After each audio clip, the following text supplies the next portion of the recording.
बने त बेसरमी देहिया में गरमी पैठे लागी हो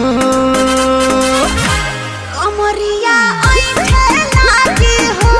नस नस बैठे लागी हो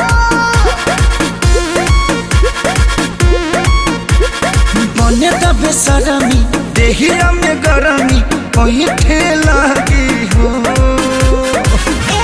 कमरिया ऐठे लागी हो नस नस बैठे लागी हो तू बहाना न बनावा सब जान के टूट जाए राज